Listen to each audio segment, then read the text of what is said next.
Hello, Michael Mandaville here, and I'm continuing my How I Write series, working on my novel Morocco and sharing it with you with ideas, techniques, and some general brainstorming on how I'm writing my novel.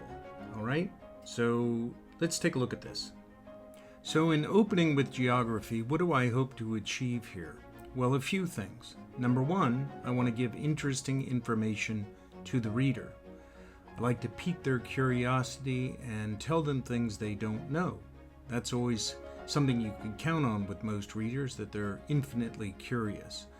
Number two, I want to orient the reader in terms of where am I and where am I going, so that they have a sense of place and they have a sense of where the culture lives and how different parts of the world are formed. Number three, I want to integrate information into the plot so it's useful information, not just talk too much about geography. If I can add that little connection, so much the better. Number four, I like to link the information to the character so that it becomes very personal. And the reason that not only does the reader want to know this information, but the character has to think about this information. So I brought the reader and the character a little closer together. And the last one would be that I want to remind the reader that this information is part of raising the stakes for the character.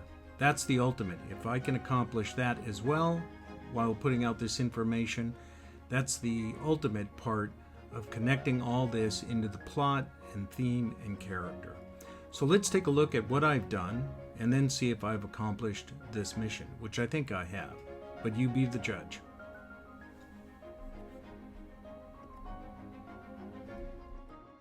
And I'm coming to what is Chapter 6, Episode 6, because it's got a TV sensibility to it that I hope to promote into the television industry.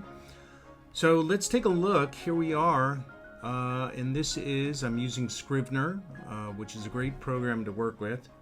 I'm on Episode 6 and Act 1, and this is kind of my treatment where I put together notes, bits of conversation, anything that comes to mind. It's a creative verve to it all. The other part is obviously plot points, themes, or a certain tonality that I like to achieve here. And so I have it kind of divided into locations because it has this montage feel, as television does, to keep that driving feel to it, kind of like 24 is what I'm aiming for. So what I do is I start here with Marrakesh City. They are driving from Casablanca to Marrakesh, and it's our my agent, whose name is John Blaine, and the French operative, and they're outside the city of Marrakesh, and they're going to go into the Medina, which is the old part, the old city of Marrakesh. So what I did is, just as a matter of protocol, I took what was my original treatment and I made a copy of it, Act 1 1.0. You can see that over here, right here. And then I start to craft it a little bit more. And what I did is, in the original treatment, I was reading through it. And the nice part is when you write the treatment and you give yourself a little time, you go back and look at it. And usually I sit and think, after I read it, I go, well, who wrote this crap? I have so much to fix. To me, it's not in the writing, it's in the rewriting. That's how I gain perspective, how I remove myself from the original moment of writing to become an audience, to think what will entertain me and intrigue me and draw me further along.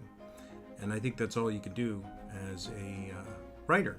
So what I did is the following. Let's take a look at that. Well, good. Hopefully that gave you a sense of the direction I'd like to go. And when I started looking right here at this section, I had to do a little research. And that came from actually just going onto Wikipedia and checking something out. So I looked up Marrakesh, and I also brought up the Atlas Mountains. This is an important part So when I started looking at this, I checked out Marrakesh. I read about it as an imperial city. It's an amazing place. It's one of 4 imperial cities. It's got the busiest square in Africa. So there's a lot of things you can glean from just doing a little bit of reading about it. And that informed the change that I made, particularly when I went to, where is it here? The Atlas Mountains, of course. So I went over here, and you'd be surprised when you think about Morocco, of course, as primarily desert. A lot of it is. But the Atlas Mountains, this one, let's see, Mount Toukbal, I think is what it is the highest peak in the Atlas Mountains. And it goes up to 13,671 feet. You can see over here, it's a snow-covered mountain range, which of course defies what we think about Morocco. Now the other fact that's very important is because I'm dealing with the MacGuffin, that's what Hitchcock called it, that is a compelling plot point that draws the viewer along, and the reason for the plot is rare earth minerals and other discoveries in the Atlas Mountains. So when I read about that, I was looking how the Atlas Mountains were formed and the various sub-ranges they had and the geology, excuse me, not enough coffee yet, the geology of it. And so when I looked at that, you could see how it was formed here, going from Tunisia all the way to Morocco, which kind of separates the plates and this, what they call a continental crust in tectonic collisions, meaning the 2 tectonic plates collide, yielding my rare earth minerals. So I managed to find something pretty cool there. And when I ingested that material, and then I went into my second one, 1.0, Act 1.0, then I started this revision describing what Marrakesh is, and then the Atlas Mountains. And that leads me into describing what the character is thinking about. And his name is Blaine, and this crust, as I said, pushes up deep deposits. And then I could put in the little element here that brings the research about Morocco and Marrakesh and the Atlas Mountains back into the character. So then I'm going to write, Blaine was thinking of this geological phenomenon